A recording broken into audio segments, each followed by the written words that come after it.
It's Friday, November 22nd, 2024. So let's see what's going on in the world and around the world and discuss this with folks that may be joining us or not. But definitely, if you're in the audience, you may have things to say as well.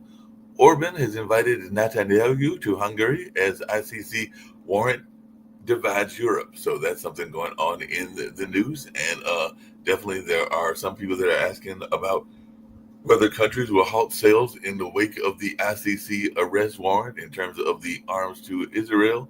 And definitely, Fetterman says F that amid bipartisan backlash over the arrest warrants targeting Israel's Netanyahu and Gallant. So we'll see how this all plays out on the international theater. And Putin confirms Russia fired new ballistic missile at Ukraine. So Russia's use of a nuclear capable missile is a clear departure from Cold War doctrine of deterrence. And apparently, the Russian new ballistic missile Orshenik is what they launched. And apparently, Putin touts Russia's new missile and delivers a menacing warning to NATO. And Iran activates new advanced centrifuges after nuclear watchdogs rebuke. So Iran says activating advanced centrifuges after the IAEA censure and Iran to substantially increase uranium enrichment capacity over IAEA rebuke led by the U.S. and its allies. So definitely lots going on in terms of world conflicts. And a suspicious package was found outside the U.S. embassy in in London, U.S. embassy in London. That is, police carry out controlled explosion near the U.S. embassy in London after a suspicious package was found.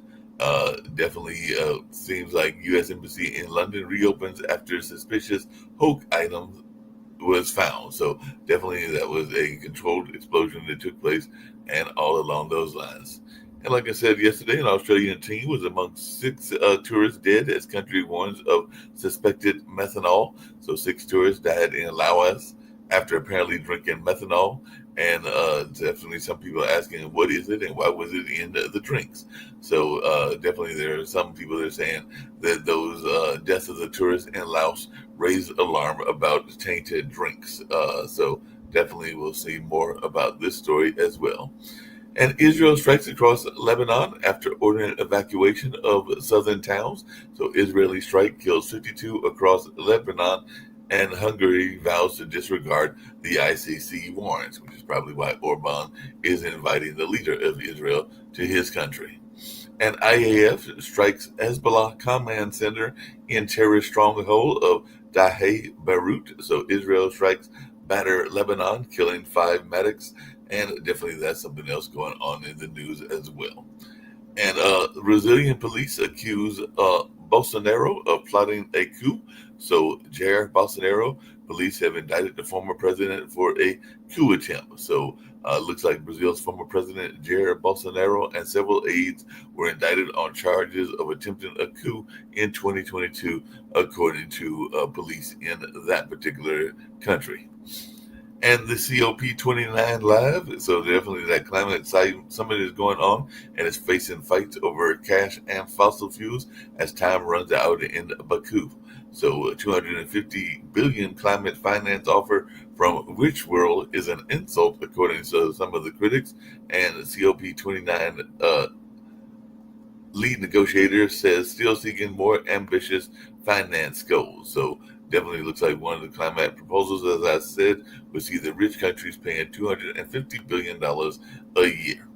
And it looks like Russia supplied air defense missiles to North Korea in return for its troops. So Russia supplies anti-craft missiles to North Korea, according to what South Korea says. So definitely, it looks like they are uh, getting some help in that regards and all along those lines. And defense officials say a major chance for a Lebanon truce after U.S. envoy visits for talks. So Israeli officials demand the right to strike Hezbollah under any ceasefire deal for Lebanon. So Israel strikes near Beirut as U.S. envoy pushes for a ceasefire in Lebanon, and the Hezbollah chief says it reviewed the truce proposal and ceasefire in Israel's hands as of a couple of days ago. So we'll see what happens in this place as well. And an emperor penguin was released at the sea 20 days after waddling onto the Australian beach. So good luck, Gus. Emperor penguin found in Australia is released back into the wild. So Gus the penguin set sail in the Southern Ocean, and we'll see where Gus lands up next and all along those lines. And an Icelandic volcano erupts for the seventh time in a year. So lava engulfs Iceland's Blue Lagoon car park. Short synopsis: and an entire Blue Lagoon car park now covered in lava. So lava flows into the Blue Lagoon parking lot, destroys buildings after the Iceland volcano erupts again. And Kim Jong Un has a message to Trump, says we're not interested. So North Korea leader says past diplomacy only confirmed U.S. hostility, and North Korea's Kim accuses U.S. of stoking tension and warns of nuclear war. The North Korean leader calls for expanding his nuclear forces in the face of alleged U.S. threats. And like I said earlier, there's been talk about what's going on in India, where they say it's impossible to breathe, and that definitely some of those areas are the world's most polluted cities. So definitely we'll see what goes on in that space as well. And it looks like popular Pistorius is going to make way for the struggling Schultz to launch a German re-election bid. So definitely we'll see what goes on in that space as well. So definitely lots going on in the world. Let's see what's happening in the U.S. and then I'll bring in my folks and see who's here with me and all along those lines. But definitely lots going on. We have a new attorney general because Matt Gaetz had to step down and everything. So we have a new attorney general candidate that is, and all along those lines. And some people are asking, can Matt Gaetz return to Congress after withdrawing his bid to serve as attorney general? But Pam Bondi is Trump's second AG pick. And like I said, we'll be finding more about her as well. And police report details the 2017 sexual assault allegations against Pete Hitchens. So definitely we'll see how this goes on. As Kinsinger says, the Hitchens hearing will be pretty brutal and profound fear and anxiety among women in uniform. Pentagon is reacting to allegations against Hitchens and all along those lines. And in Seattle, there was a power outage that could linger as strong storms pelt the West Coast, and North California faces a possible record-breaking rainfall from an atmospheric river, and another storm is coming. So definitely looks like some bad weather is coming in that particular direction and all along those lines. And Alabama did carry out the nation's third nitrogen gas execution. So Alabama man shook and gasped in his final moments of nitrogen gas execution, and the murder victim's daughter condemned the execution, saying that society failed. So definitely Carrie Dale Grayson was put to death on yesterday in Alabama. And House passes bill that would allow Treasury to target nonprofits it deems to support terrorism. So the U.S. House passes a bill to punish nonprofits deemed to support terrorism. So definitely the 15 Democrats voted to give Trump this power as well. So it looks like there were 15 Democrats that came in this as well. And Democrats struck a deal to confirm more judges before Trump term. So Senate Democrats dropped 4 appeal courts picks so they can confirm 12 judges, and Democrats strike deal to get more Biden judges confirmed before Congress adjourns. So we'll definitely see some more political maneuvering as well. So Trump's team still hasn't signed the transition of power agreement, according to the White House. And Senator Elizabeth Warren says Trump's unprecedented action doing transition risk security. So Trump ally says the president-elect has begun a hostile takeover of Washington. So definitely we'll see how this transfer of power goes as well. And it looks like Linda McMahon, Trump's education secretary pick, was named in a sexual abuse case. So that was in a recent WWE child sex abuse lawsuit. So definitely we'll see some of these going on as well. And of course, there's the clips that Rick mentioned of Linda McMahon taking foul in wrestling slam from massive WWE giant spread amid Trump's cabinet pick. So definitely it'll be seeing how it goes on in this. And the incumbent Bob Casey conceded to the Pennsylvania Senate race to Dave McCormick. So it looks like that's finally concession is finally taking place. And speaking of Fetterman, who I talked about earlier, he responds to Casey's concession, says that this hits me, and all along those lines. And Merkel's memoirs, which I mentioned yesterday, recalls what it was like dealing with Trump and Putin. And Merkel said, I mistook Trump for someone completely normal. So apparently her legacy is under fire as she publishes her memoirs. And like I said, I think that Bill Clinton has published his as well. So the German ex-leader Merkel says she felt sorrow at Trump's comeback and recalls some of her dealings with Trump and all along those lines. So like I said, lots going on in the world. I've got Rick with me today, so we'll see what Rick's got on his mind and everything, and we'll see if anybody else joins us. But hey, it looks like Matt Gaetz won't be here in the Attorney General's race anymore. So we've got this Pam Boden woman, and I know nothing. Pam Bondi, the former Florida AG, and what most people know about her is that she took a $25,000 bribe from Trump more than a decade ago to shut down Florida's investigation into Trump University. Oh, wow. So that's what we know about her. And it looks like Trump. Well, that's what liberals know about her. Maybe if you're from Florida, you can cite some other stuff. Yep, and we'll see if Florida people might know, but I don't know that much about it. But that's what liberals know about her. And it says that Trump might name Kevin Warsh as Treasury Chief, then Fed Chair later, according to the report. So maybe he's going to have him first as the Treasury Secretary, and then if he can get rid of the Fed Chair, move him into the Fed Chair job and everything. So, but apparently he's hails from the most cutthroat private equity firm on Wall Street, according to what some people say as well. So definitely looks like he might get the job, but they're also saying that this gentleman Rohan might get the job as well. So definitely looks like there might be some more positions coming up. And of course, we know that the GOP senators are warning Trump against an aggressive recess appointment move. So we'll see what's going on in that space and everything. Wait, the chairman of the Fed, isn't that guy exempted from being fired by Trump?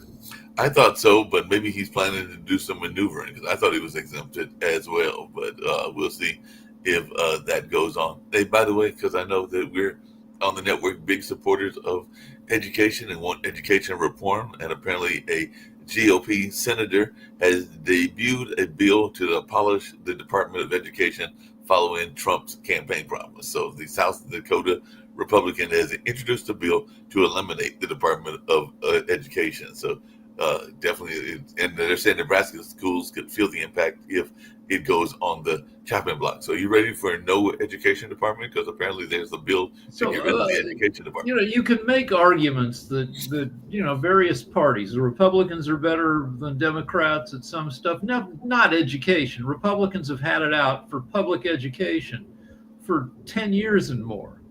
And public education is what has made America a leader in technology. I keep saying this, that when the Soviet Union put up Sputnik, the first satellite orbiting Earth in 1957, the US did a huge push for math, science education throughout the 60s into the 70s. And that brought us all the tech we have today. So Republicans are no friend of the US's continued dominance in technology. by trying to strip public education of resources. Yeah, they're not a friend at all. Speaking of friends, it looked like a lot of people, as I said on my other jobs, I've done a lot of remote work, and it looks like Musk and Ramaswamy are planning to upend remote government jobs because a number of people during the pandemic, including government workers, had gone to remote work, but it looks like they are saying, nope, enough of this. Y'all got to come into the office if you want to work for the government and everything. So, what's our take on this notion of remote work possibly going bye-bye in the government and all along those lines? I've got Sasha that was joining us as well as Jacoby, and maybe he's got some thoughts about this notion of government saying that they do not want remote workers anymore. So, I mean, you'd probably want to do like an ounce of research to see what is going on with work from home situations. Does it reduce the need for office space? Are people more effective at their jobs working from home a few days a week, saving them the time to go into the office? Or it seems like a knee-jerk reaction that just says we're going to be tough on government employees without looking at what would make the government work better, what might save the government money. It's just knee-jerk at this point. Exactly. That's all that is. It's basically we're proving our point that we're going after waste, fraud, and abuse and all this other mess, which they're not actually doing any research. As a prime example, just recently, Elon Musk doxed an actual employee or a government worker because of that government worker's job title he had no clue about. He saw the word diversity or the diversify or diversification. He thought of the whole talking point, the woke talking point.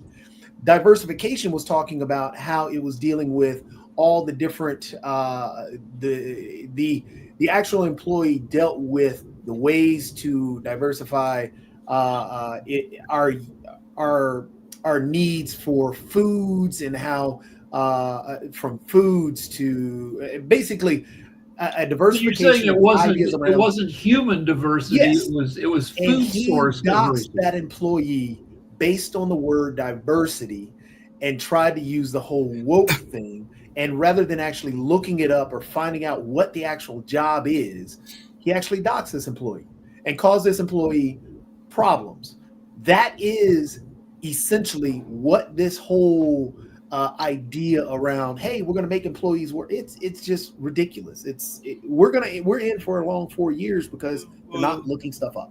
Well, the reason you want diverse food sources is so that like you don't suffer like shocks to our food system because some virus attacks corn or wheat, that we have other types of, so.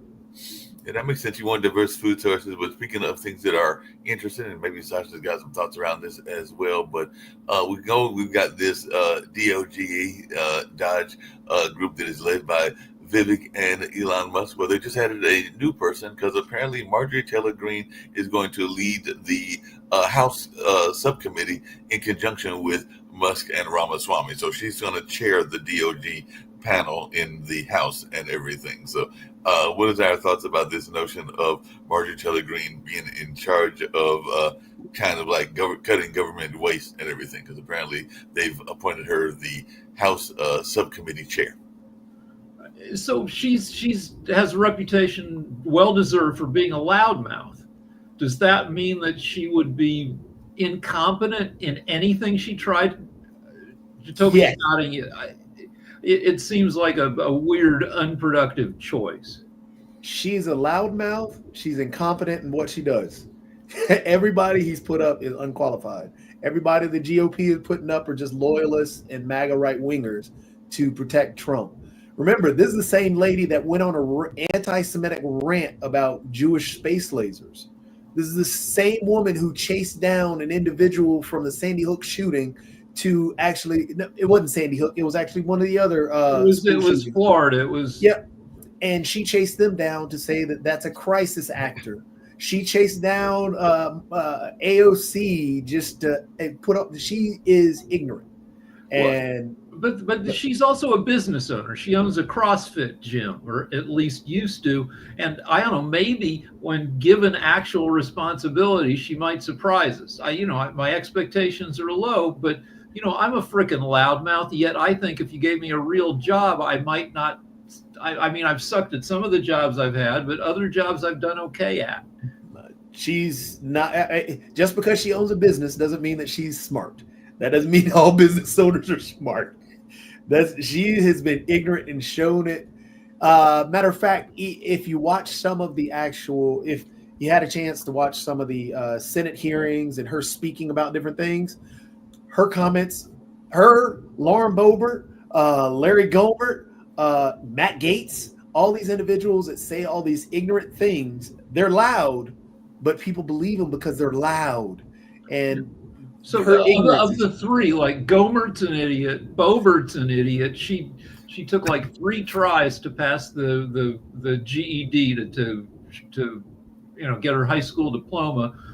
Gaetz is actually not an idiot. He's smart and he can be well spoken when he has to be. It's just that his choice of priorities is stupid.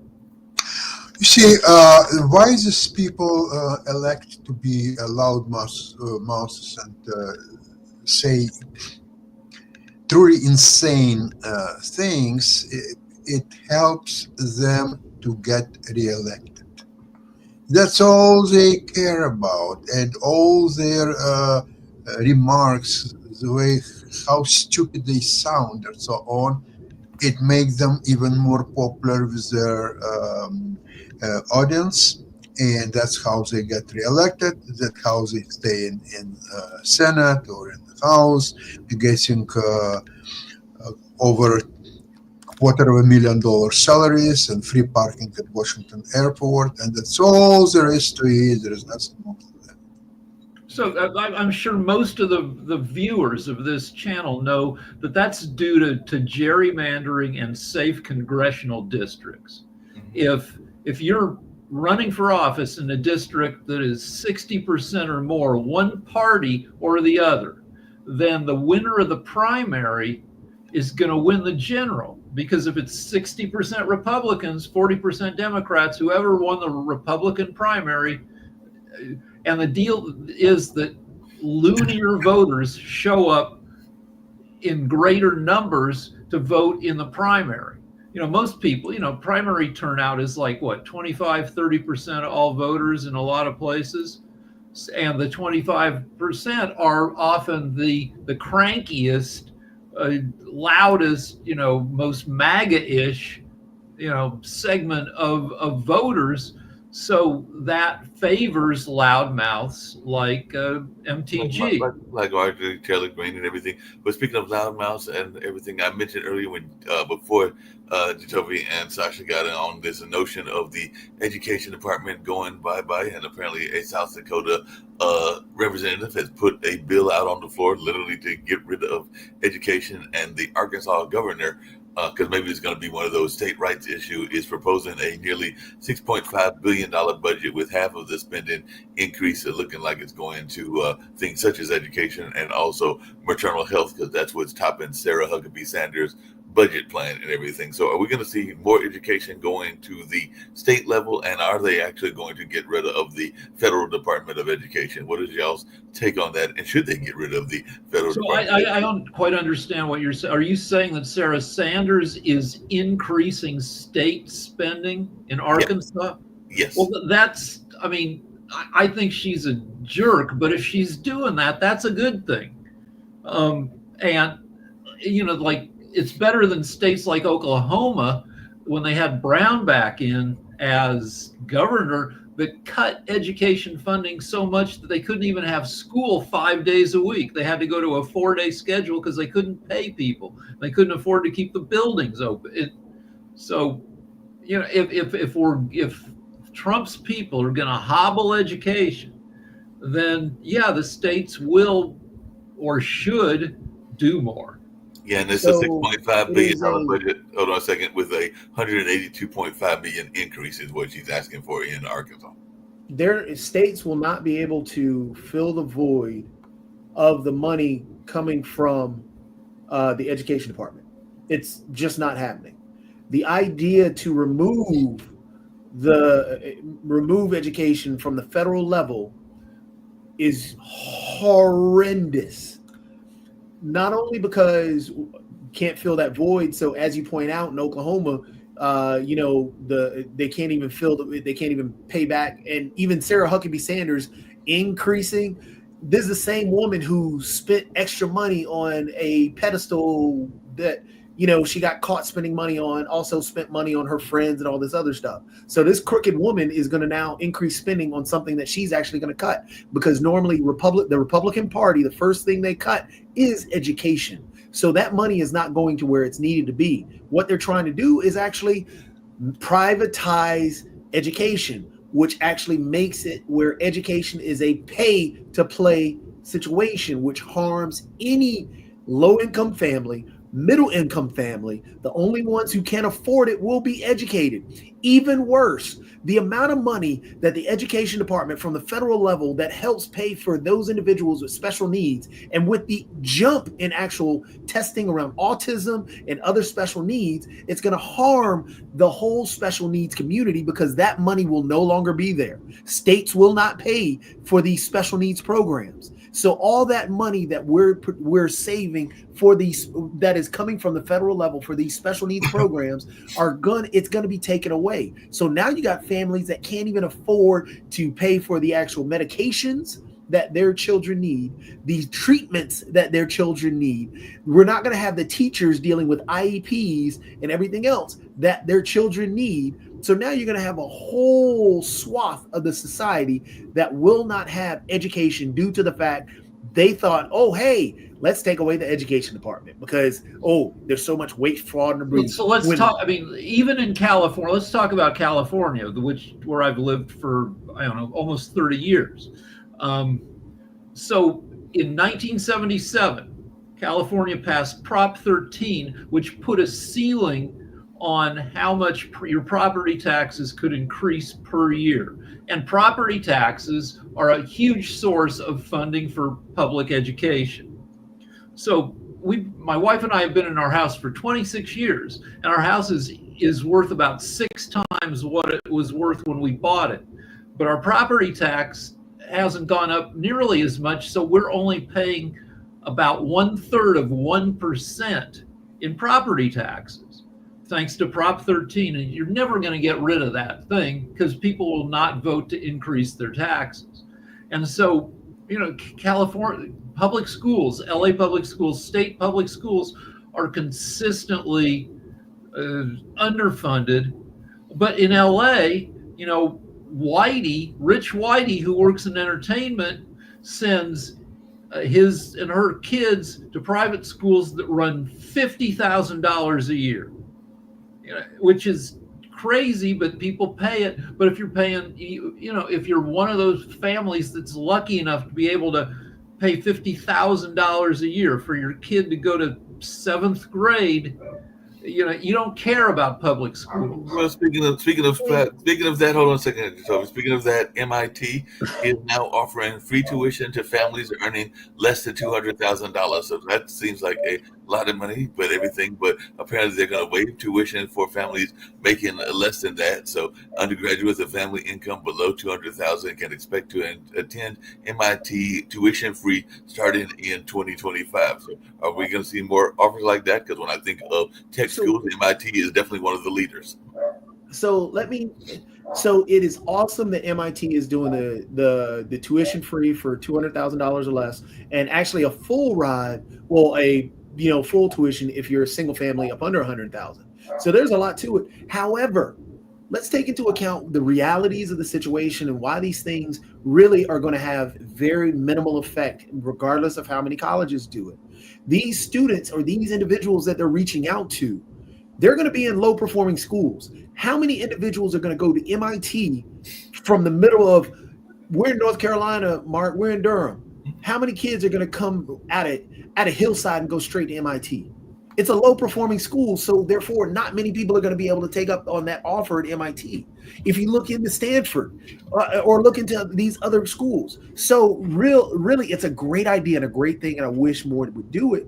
But if we're not going to deal with the root cause or the root problem around education, which is where these underperforming schools really don't have many resources, from California to North Carolina, teachers are underpaid, schools are underfunded. And if we're not going to take care of these schools and do this idea of privatizing, hey, school choice, you have school choice right now, but you just can't afford, like a teacher, you give a teacher or a parent $6,000. Yeah, take it to your school of your choice. Well, if that school is full, now where do I go to? Then on top of that, if I can't transport my kid there, that $6,000 does absolutely nothing. Okay, to math, back it up with math. The MIT admissions rate, acceptance rate is 4%. One kid gets into MIT out of every 25 kids who apply, and there's a similar rate across all the elite schools. And a bunch of these schools, Harvard, Princeton, Yale, all the Ivies, and probably Stanford, they offer greatly reduced or free tuition if you're making under $150,000 a year. But they all have horribly low admission rates because, well, a lot of reasons. But it used, like when I started applying to Harvard, 40 some years ago, and then I freaked out because I thought, if I can't get laid in high school, how am I going to get laid at Harvard, where I'm going to be competing with, people from the Kennedy family? But back then, 20% of everybody who applied to Harvard got in. Now it's 3%. Wow. And so it's incredibly competitive, and families that have two parents that are fairly affluent, that can afford, that know what to do, that can afford to hire private counselors, that can have their kid take tutoring for the SAT, that send their kids to schools that have a bunch of AP classes. They have a huge advantage to some kid going to an inner city school in Chicago. Yeah, that makes sense. And then if you look at even push them, let's really dive down into the actual problem and where the big numbers are. And Rick, you could probably help me out on some numbers here. If you take the amount of schools, we'll take California. How many public schools are there? How many private schools are there? And you're talking about adding in school choice. If you take the amount of students that are potentially there, and then the amount of private schools that are there, those private schools are going to fill up, and those public schools, which deal with the larger population, are losing this money. That means they become more dilapidated. They lose the actual resources that they need just for the idea of private schools. So these private entities, maybe how many private schools are there, Rick? I've got the first number. There are about 10,400 public schools in California. I'm looking for the number of private schools. So if you take 10,000 schools, if you average that, because in California, due to the population, we'll say 500 students per public school. So that's 500,000 kids, right? Yep. So you got 500,000 kids in one area. You cannot throw 500,000 kids in private school. The only way that you're going to affect the populace is actually increasing funding to the public school system and actually giving the schools and the teachers their amount of money that they need. So how many private schools are there? 4,000 private schools. So you got 4,000 that serves 500 kids, 20,000, right? Yeah. Well, so there are 4,000 private schools serving about 2/3 students in California. You have 10,000 public schools serving, probably 2 million. I don't know. So now, again, if you look at the numbers, if you're trying to change society and increase our education system or fix our education system, you fix public schools. Private schools are getting money. Private schools get money, and I don't know if they still do, but they get vouchers. But if you look at it, they roughly spend about $17,000 per year per pupil, roughly 800 and some million. in the United States for the education system, which is nothing. It's just a drop in a bucket for our future. And I agree with Totovi that what we need to do is be implementing our school systems, our public school systems, because the one thing that we need to provide equally is education. When you provide equal education to every child in this country, I mean, my God, you Republicans, you idiots, you're the one who are forcing women to have babies. Educate them. Okay? Take care of them. You don't give a damn about that life after it's born, do you? No, you just you just care about it before it's born, but you don't care about it after it's born. Public education is one of the most important, powerful tools the United States has. We might be the lowest across the world, but we can improve that. That's where we can make America great again. All right, That's so I what we- have Jatovi's number. So nearly 6 million public school students in K through 12 in California, 700,000 private school students in California. Does that include you're regular changing private the- schools or private and charter schools? Because charter schools is a whole separate category. Well, honestly, I don't know. you have private charter, but you also have public charter. Public charter is still considered public schools. We But have charter, magnet. There are so many different systems. and those charter and those magnet that are all considered part of the public charter and the public magnet, that's fine. But that's still an increase of you've got to service education where the majority of students are. The idea to take money and do the voucher program, the problem with that again is you're taking money out of the public school system and throwing it into a private school system.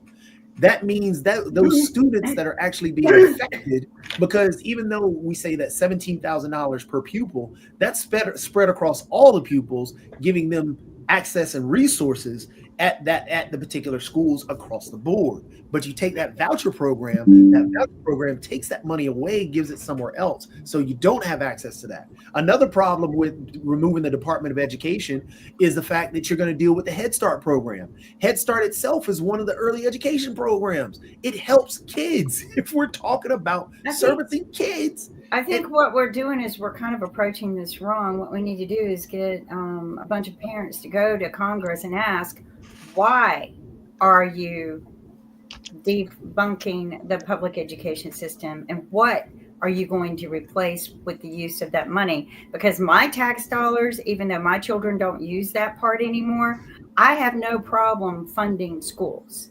I have no problem whatsoever. Just because my child's grown and done, or my other kids or my friends' kids, I have no problem funding that part of using our tax dollars for that. What we need to do, because what we're going to do is we're going to have a future of uneducated people who become slaves. And maybe this is why they want, I mean, I hate saying this because I don't think of immigrants as slaves, but maybe they, you know how Trump kept saying they're taking your jobs away? No, they weren't. I don't know anyone who was doing the jobs of what the immigrants were doing. I really don't. I mean, majority of the people who farm hire people like the immigrants to come in and do the work. So I don't understand what that is. But I noticed we have Steve in the house. And I want to share one thing though, and I want to ask Sasha a question about it. If I could, just a minute. It'll just Steve's take a usually minute. here for a limited time, so I got to find out if Steve's here for the duration and everything. Because Okay. Steve's usually here for a But limited I want to ask Sasha something. Yeah, we Go can- ahead. I just come in to give a quick update because I'm on my way to WPTF. We've got a couple of hours of interviews, and I'll be gone Wednesday, back on December 13th. So I'll be gone for a few weeks. Real quick update. I just want to give an update in North Carolina. So it just shows you how divisive politics is. So Governor Stein has won with a mandate, and in the last few hours, there was a bill that was passed for hurricane relief. 12 pages of the bill was talking about hurricane relief in North Carolina, and the rest of the 185-page document was actually taking away powers. So the governor now will no longer be able to appoint officials to the Board of Elections. They have reduced the power of the Attorney General to only be able to appear in court, Jeff Jackson, if it's with the legislature, majority legislature. If there's an opening on the Supreme Court of Appeals, or the state Supreme Court, the governor would have to appoint the member of the departing justice of the political party. So let's say a Republican resigned, would no longer be a Democrat coming in. And they're eliminating his position. So every day that goes by, and they're doing this because they have a supermajority, which I think is amazing that they only have a few more weeks of it. It's funny that you bring up education. So I'll explain education real quick. There is a bill in North Carolina that was called House Bill 10, which actually enabled what they call opportunity scholarships. So it increased funding for that. But what that means in North Carolina is that for every child that goes to private school, they'll take away about $200 million from public education. So everyone's confused about, well, it's more scholarships, but those scholarships actually take money away from the public school system. So since the last year and a half, there have been 50 new charter schools started in North Carolina. None of them have accountability. None of them can go by the standards of Wake County schools or the county school structure. So it's interesting to see what's going to happen now with Trump wanting to eliminate Department of Education, Ramaswamy and Musk wanting to trillions of dollars. But and then the final thing I'll say is, and we'll talk about it next week, but Trump appointments, putting Bondi as the new attorney general. So Getz is out. We'll be talking about the Trump cabinet next week, but there's just a lot of movement. But I wanted to just give you a quick update from North Carolina. It just shows you we've just elected a governor, and rather than trying to give this guy the tools he needs to be successful, the Republicans are stripping away all his power. So Steve, if I remember, didn't they do that also when they had the supermajority with, was it Cooper or? Yeah. Yeah, they did the same thing to Cooper, but what they did is with Cooper, they did what I call midnight, last minute passing of laws and bills, and they stripped Cooper from a lot of his rights, and they passed some overnight bills that actually hurt the gay people and transgender gay and transgender communities. They did this intentionally because they know that they can do that. And I think that this is some of the things that need to be put an end to, is tying the hands like that of the next person. You know what? Tie their hands if they start doing something wrong. Come in and slap their hands down and come in and control them. But this person was elected. I'm not supporting, I don't care for Josh Stein. I would have had anyone else except the guy running. So, but what I would like to support is that we need to change the laws so that midnight law passing, like what's going on right now, does not tie hands. What's said, and then the other thing is deportation. So requiring ICE to work with requiring sheriffs to work with the federal, so they want to deport. But the problem with that, I just wrote an article in WL. It's going to go on tomorrow. But the problem with that is that, number one, it takes away sheriffs from working on local issues that really matter. And the other thing is deportation. I mean, these illegal immigrants are producing a lot to the North Carolina economy, billions of dollars. They're paying taxes, and taking them away isn't going to do a whole hell of a lot to help the economy. I think there's a way of doing it, but some of these bills, like Senate Bill 382, that stripped away all the thing, they only released the bill 1 hour before the vote. So the Democrats didn't even. I mean, this is the kind of stuff you do in fourth grade. I mean, it's just. I don't understand what is going on, and Steve, it's a power grab. That's what's going on. You have the Republican Party who is losing power, so they're doing a power grab to take away from individuals that they're going to disagree with, rather than work with them. Hence the reason it's the same thing going on the federal level. So they're advocating their power to Trump in the Senate, in the House. But if a Democrat were to come in, they're pulling that power away. And that's what's going on right now. Before I leave, and I'm going to run, but I did want to ask Adam Lamparello a question real quickly, out of respect. Adam, I'm a Democrat, you're a Republican, but I want the president to be successful. But are you a little bit concerned about some of his appointees? I mean, let's start with the FBI Deputy Director, Kash Patel. The guy has no experience with the Deputy Director of FBI. Why is the president nominating these people that have no experience? I have no problem with the Republican coming in, but RFK isn't a doctor. Getz just resigned. I mean, what's going on here, Adam?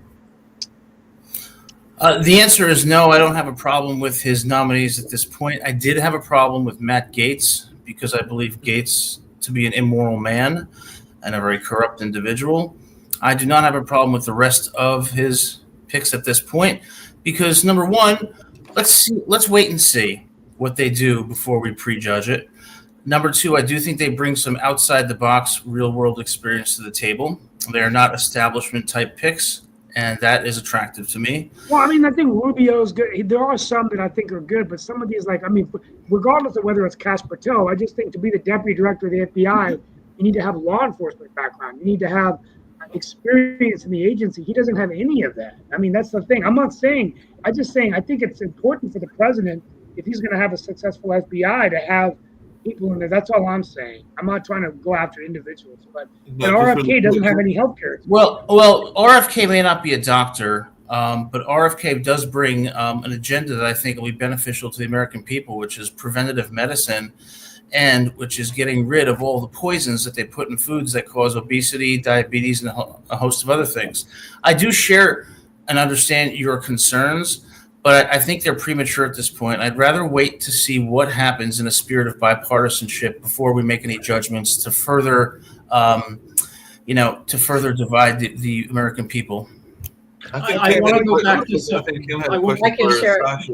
I think Kim had a question for Sasha, but before I get to that, I was glad to see, because maybe she's positioning herself for run at office, but I did see that Nikki Haley, who is considered a moderate Republican, had some concerns about RFK and some of the appointments as well. So maybe that's her positioning herself for a run for 2028. Well, let me ask you guys this question. Okay, we talk about the Department of Health and Human Services. We're all American citizens. We all know what it takes to be healthy and the choices we have to make to be healthy. It's avoiding sugar, trans fatty acids, exercising, being a normal weight, and having a normal BMI. Okay, I don't need the head of the Department of Health and Human Services to tell me what it takes to be healthy, just like I don't need the head of the Federal Reserve to tell me what it's like to be successful. All right, so I think that the role that we're talking about has to be considered in the context of the pick that you're making. The influence is not that important. It is not that big of a deal. Okay, and Americans are looking at themselves and their choices rather than the government to solve their health problems and the obesity problem that plagues this country. Hold on, Adam. Let me push back on you just a little bit. So you're saying that the Director of Health and Human Services should not have any influence on society's public health? No, I'm not saying that. What you're saying? No. And then if you're not, when I've got it wrong. Thank you. All right, nice to see you. Bye, Steve. Stay in touch. I'll be back on Monday. RFK Jr.'s whole shtick has been the push of the anti-vax movement, which has led to a rise in measles, a rise in a lot of these cases of all these diseases and stuff that have been long gone. But it was because of him that there's a rise in that. His influence on individuals brought a rise to that. Now, placing him at the top of Health and Human Services means that he now has control to stop all these vaccines or the vaccine mandates that have been around for decades that have protected us from iron lung, polio, all this other stuff. He's going to take that stuff away. He's already pushed that in his anti-vax movement. And he now has more of a megaphone to do that. You're saying that's not a problem? I'm saying that, number one, not every single person who's appointed or elected, I don't agree with everything that they stand for. And I may not necessarily agree with that either. Okay. But I think he does some very good things and raises some important issues too. So there's a balance. Number two, I don't think he's going to prohibit people from getting the measles, mumps, and rubella vaccines. I think that's something that people will do in the context of their doctor-patient relationship, and I don't think there'll be any change on that front. But I do think he raises issues about the COVID vaccine, which in my opinion was that already effective vaccine. He actually had a town that was trying to sue him because there was a lawsuit dealing around. And Rick, you can help me out because I cannot remember the name of the place where there was a lawsuit. Right, but he's in a different position now, and I don't think he's going to do it. He's head of the department. That's my point. I don't think he's going to do that. We'll have to see, but I think one of the issues that need to be raised about him maybe Well, taking it Jacoby, away you from. you agree with me? I'm sorry, Kim. I didn't mean to interrupt you. Well, but yeah, I kind of agree that we do, and I've been saying that some things we just need to wait on. But I said let Trump run reckless with his picks because we'll just see what he's really up to. Sometimes you got to let the weeds grow before you go out and harvest your crops. But the thing that is concerning to me is the vaccines and medications that they're growing in our vegetables and fruits and selling. And that might be one of the reasons why he wants the vaccines removed, is because they have allowed the fruits and vegetables to be injected with the vaccines when they ship, and they don't have to label the fruits and vegetables now. There have been, people trying to push the Senate to change that so that they are labeled, because I just think we're going to be too crammed full of this. And this is one of the reasons why I'm saying, hey, let's just go to another country where the food is healthier. But they are doing that. But I do have something I want to share real quick, because today is the opening day of Bonhoeffer, the movie. And I want to share the video clip and ask Sasha a question, because I'm sure he would probably have a little bit more understanding of some of these things. I don't know. And maybe Rick.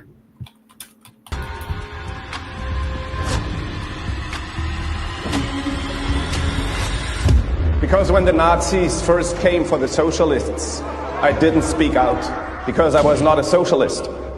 And then they came for the Jews, and I didn't speak out because I am not a Jew. So when they come to knock at my door, will there be anyone left to speak out for me?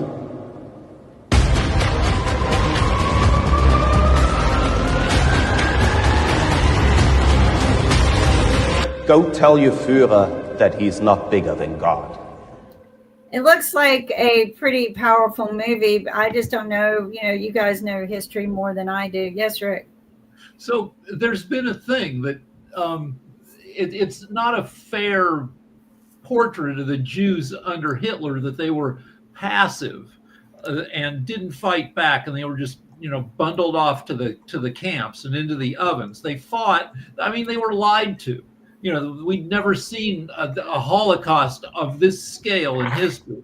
But now, post World War II, you've got the phenomenon of never again. Jews say never again, and you have tough Jews. And Israel is an entire nation of very tough Jews, to the point where some people are upset with how tough Israel is. But yeah, I've been aware of World War II, and I'm constantly around the house saying, 1930, this is Germany, 1933. Is it really? Probably not. But, I'm aware of it. I want to be tough. I want to be, prepared for bad behavior on the part of government. And I agree. I agree. So what's your take on that? Because that is a famous quote that many people use in movements in general, which is this notion that they came for me and then they came for somebody else, and when they come finally for me, that there's nobody there to fight for me. Because I've heard that in African American fights, I've heard that in Indian fights, I've heard that in a number of fights. This notion that if everybody is silent, then when they come for you, finally, there's nobody there to defend you. Well, that's been pinned on my Facebook post for a long time, that when you start taking away people's freedoms and right to speak because of your values, then eventually when they come for you, there's nobody left. I've had this pinned, and when I heard that, we just don't want history to repeat itself. And we see a lot of similarities of what's going on in all governments, not just ours. But Sasha, I had this pegged for you and Rick. What is your opinion? No, I'm thinking about something. People here on this show, they love to talk. Why? I think they enjoy listening to the sound of their voices, and they really enjoy it. And if that's the case, actually, Kim, why don't you charge people on the show? Let's see, something reasonable, $5 a minute, So if somebody wants to talk for 10 minutes, okay, so it will cost him $10. Who cares about $10? But for 10 minutes, you can enjoy sound of your voice and nobody interrupts. Now, for interruption, you can charge $65. You interrupt somebody, $65. Here is an invoice, please pay it by the end of the month or so.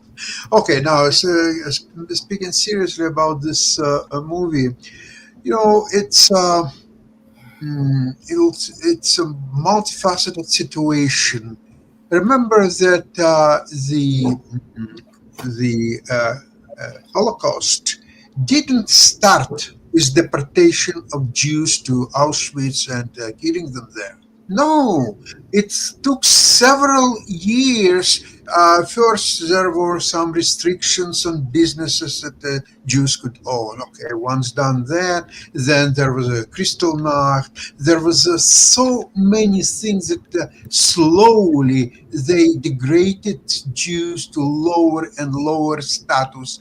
And, if they would be informed that you will be deported and killed in Auschwitz, I'm sure they would fight for their lives the best way they could. But it was not the case. It was just a little bit restrictions, a little bit over there. Okay, then you know what? We have to take your apartment because your neighbor had extra kid. Well, we will find for you a smaller apartment. Nothing horrible about that. I mean, it has to be done. So when neighbors were taking apartment of the Jewish people had to vacate, they were asking, "Oh, please don't remove piano because our child who will grow up in 6-7 years, he will want to learn piano. So just leave it here." Okay. So the Jews said, "But our daughter is playing piano." Okay, she can come a couple of times a week to practice piano. Don't mind. So there were ridiculous things were happening in a number of years, of consecutive years. That's $5. Finally. I'm done. Sasha, are you saying that Hitler was misunderstood? By whom? By the world? Well, I think there was a Hitler prior to 1933 when he grew up to be a very popular leader, at least among Germans. And culmination of that was Olympic Games in Berlin in 1936. Now, after that, what we are witnessing is Anschluss of Austria. It's taken over the Czechoslovakia, preparation for Second World War, the secret pact with Stalin. This is the most horrendous things, of course, never mind Holocaust. This pact actually showed Hitler a green light to go and attack Poland and then Western countries or so on. Without that pact with Stalin, Hitler just couldn't even think about it because his army was maybe number 5 or 6 in Europe. The Russian army was much stronger. The French army was much stronger. The UK army, the even Italian army, although it was Hitler's ally, so he wouldn't fight Italy. You're an excellent historian, I have to tell you. Very impressive. Thank you very much. My 5 minutes are done. So I want to go back quickly to something that Kim said like 20 minutes ago, which is that to defend public schools, we need parents to show up in Washington and make noise about it. The deal is that Republicans are strategic and they work on messaging.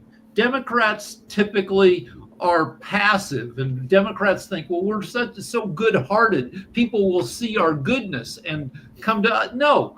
So the deal is, in 2010, the Republicans strategically decided to get elected to state legislatures and to win governor races. It's cheaper to do that than to get elected to national office. It was called Red Map.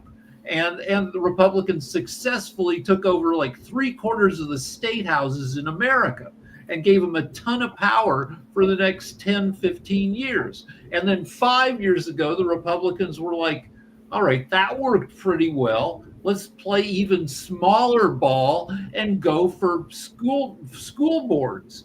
And so Republicans kind of strategically got elected to school boards. So the loudest voices are often like the lunatics and the far right people who want to ban books. That's the So- Moms for Liberty. Well, Rick, you have to be at least grateful to Trump for one thing. He has ushered Camelot back into the White House, and we are back with the Kennedys, and I'm grateful for that. No, we don't want Kennedy. sure, gold toilets and the whole freaking thing. You're not going to get gold toilets out of the Republican. I mean, out of the. I think Dem- the jury's out on whether it's Okay, going to be a good thing or not. And I think that we're out of time as well. But thank you, everyone. Everyone be safe this holiday. We are entering into the holiday season.